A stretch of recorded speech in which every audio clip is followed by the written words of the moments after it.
haqiqiy ilm o'rgangan, haqiqiy ilmlik, haqiqiy ixlosli ayol erkak kishini qo'liga kelgan boylikda kattasi. Erkak kishini qo'liga ketgan katta boylardan bittasi. Ajib bir qissadan xabardor bo'ldik. Bir musulmon yigit g'ayridin qiz bilan tanishib, haligini yaxshi ko'rib qoladi.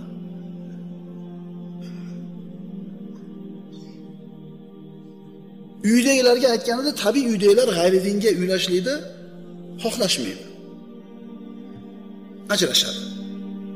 Ya'ni u qiz bilan muomala qilmay qo'yadi. Shunda hali qiz bolani yaxshi ko'rganligidan kelib aytadiki, agar menga uylansang deydi, islomda qabul qilaman, hijob o'rayman, Qur'on o'rganaman deydi. Lekin yigit uylanmaydi. Tabiiy oila bu yigitni bir musulmon qizga uylantiradi.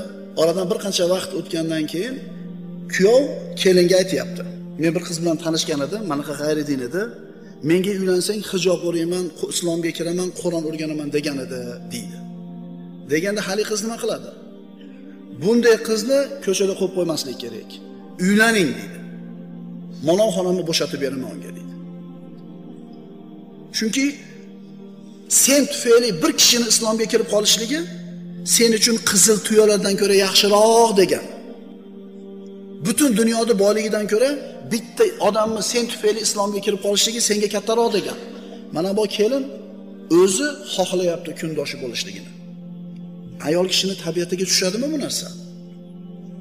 Nimaga shu ayolni kelishligini, o'ziga kundosh bo'lishligini xohlayapti? Chunki haqiqiy ilm egasi bu qiz. Bu ayol kishini tabiatiga xilof narsa, lekin bu iymon bu. Bu iymon.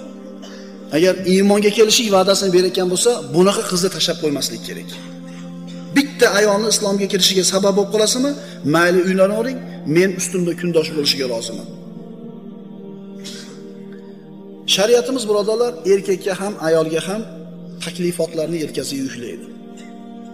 Erkakka ham, ayolga ham shariatni qo'ygan talablari bor. Endi albatta erkaklarga qo'yilgan talab erkaklarga xos, ayollarga qo'yilganlari ayollarga xos.